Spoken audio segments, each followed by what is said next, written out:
हमारे हृदय में ये जो जगत का रंग चढ़ गया है, इससे बचने के लिए समता अत्यंत आवश्यक है। सुख दुख में सम, लाभ हानि में सम, मान अपमान में सम।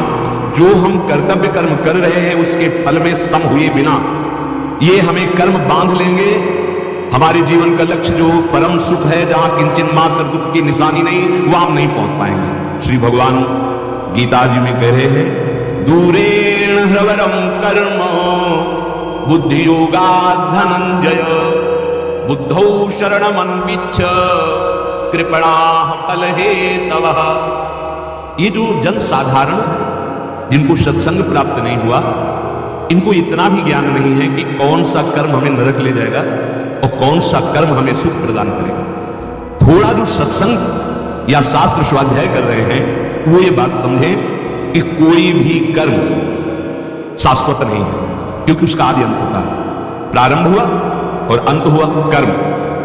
वो कर्म तुम्हें अनंत सुख की प्राप्ति कैसे करा सकता है? कोई भी कर्म उसका आदि है और अंत है। अगर उसमें योग नहीं हुआ तो वो कर्म तुम्हें सुख प्रदान करने वाला, शाश्वत सुख प्रदान करने वाला नहीं बनेगा।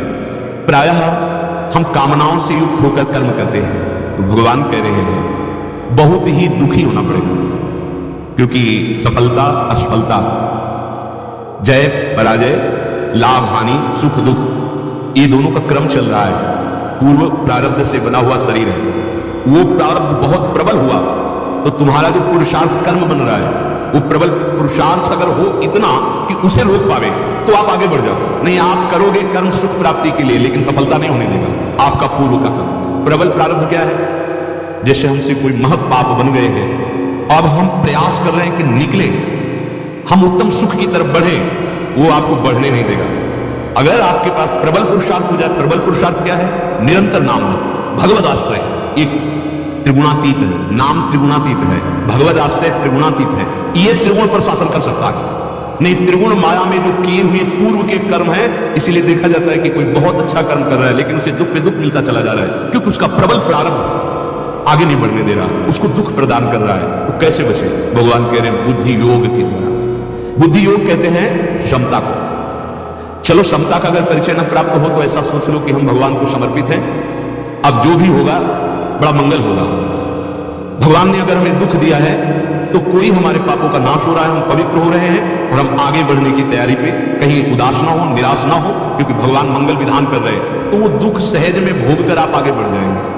किसी ने जैसे प्रश्न किया कि हमने भगवान से बड़ी प्रार्थना की थी कि मेरी माँ भी पधारे नहीं, और खूब मंदिर गए और ऐसा किया, पर माँ पधार गई, भगवान ने तो सुना ही नहीं। 2-4 साल और दे देते तो क्या चला जाता? देखो भाई, ये निश्चित समय है। भगवान जितनी श्वासें दी उसके आगे नहीं, महात्मा भी नहीं बढ़ा सकता अपनी एक श्वास।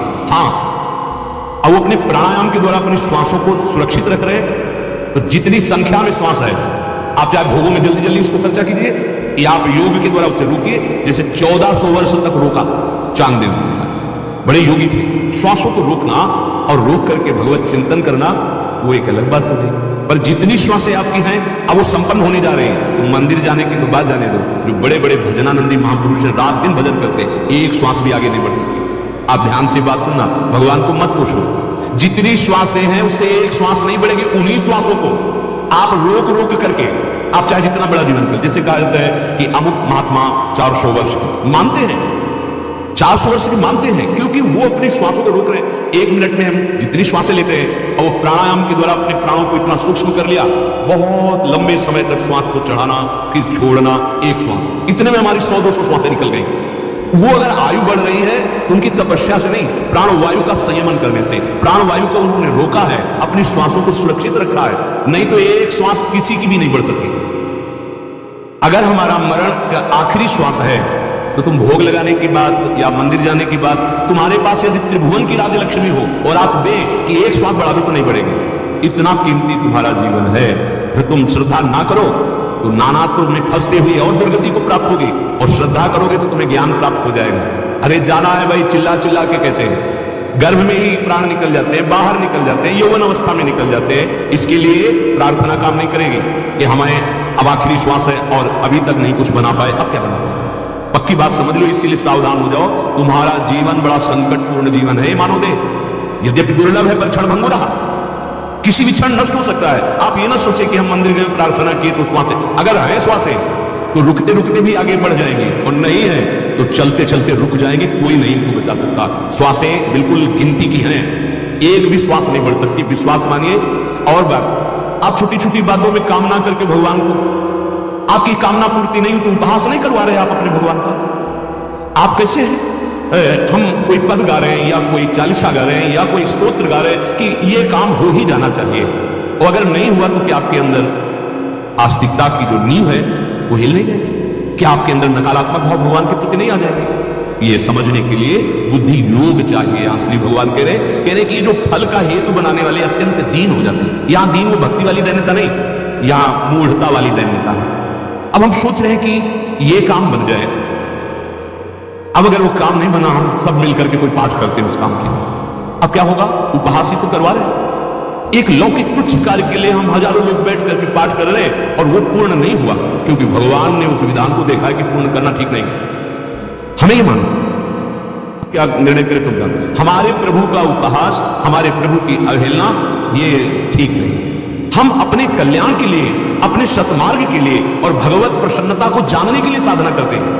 माया की कामनाओं में फंस करके हम अपने आराध्य देव, हमें अच्छा नहीं लगता। अगर हम कष्ट में हैं तो हम राधा नहीं बोलेंगे मुख से, हृदय से बोलेंगे हाँ राधा, नहीं बोलेंगे। हम भाव में आएंगे तो बोलेंगे राधा। देखो समझना होगा, ये प्रारब्ध भोग है, जो ही प्यारो करे सोई वही भावे। और लौकिक क्रियाओं में हम अभ्यास करते हैं, लौकिक क्रियाओं की प्रवीणता उनकी कृपा से प्राप्त बुद्धि से हम प्राप्त करते हैं। छोटी छोटी बातों को, छोटी छोटी व्यर्थ की कामनाओं को प्रभु के आगे रखते हैं, और जब नहीं पूर्ण होती तो अश्रद्धा हो जाती है। बिल्कुल ठीक नहीं। भगवान कह रहे हैं योग को समझो, और भगवान के अवतार लीला को जब गाया जाता है तो क्या भगवान अवतरित हुए तो उनको दुख नहीं पड़ा? समस्याएं नहीं आई क्या?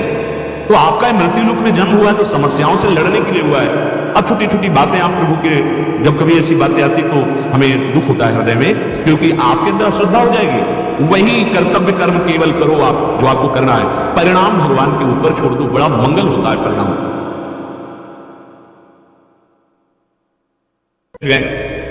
हम कोई पाठ करें, भगवान हाल चल जाए, बीज बिना बोए जग जाए, या तो उच्च कोटि की इतनी अविनाशी स्थिति हो आपकी तो हो जाएगा, कर तुम अन्यथा कर तुम। अरे हम जो कर्तव्य कर्म मिला है, हम बढ़िया खेती तैयार करें, बढ़िया बीज बोए, उसकी रक्षा करें, फसल हो जाएगी।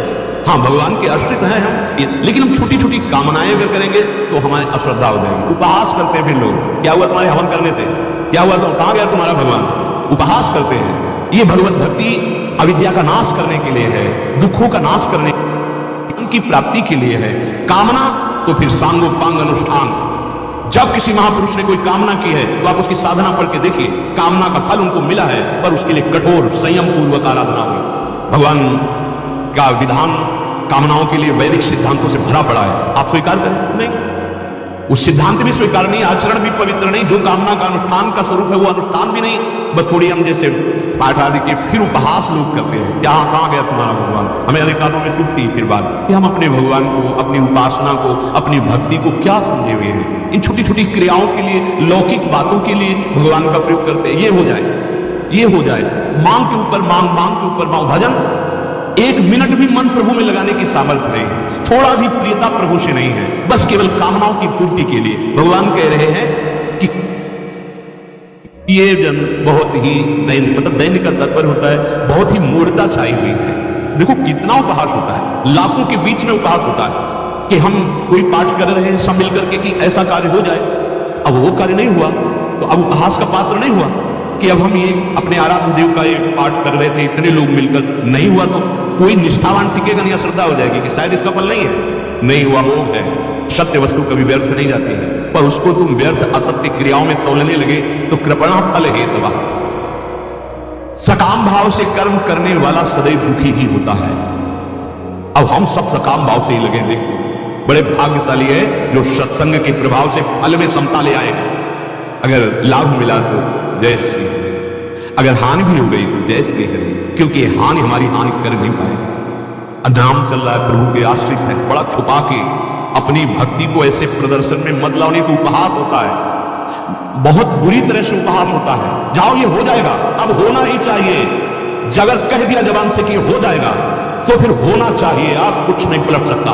अब इतनी जितेंद्रियता, इतनी पवित्रता, इतनी तपस्या, इतनी सामर्थ्य, अब भगवान को भी वही करना होगा, वही होना, तब तो बोले, और नहीं तो चुप रहे, उपहास न करवावे अपनी भक्ति का अपने। एक है कि इतना अभ्यास में प्रवीण है कि अभ्यास के द्वारा वो लाभ पर अपना अधिकार कर रहा है। हम है कि हवन कर रहे हैं, उसके अभ्यास की जरूरत है, इस समय हवन की जरूरत नहीं है। हवन की जरूरत है भगवान को प्रसन्न करने के लिए, वो मुस्कुराए और हमारी अविद्या का नाश हो और मायाकृत इस जाल से मुक्त हो। हम कहां की बात कहां लगा देते हैं। अभ्यास वहां चाहिए, वहां ये उपहास मत किया जाए अपनी भक्ति, प्राय ऐसा।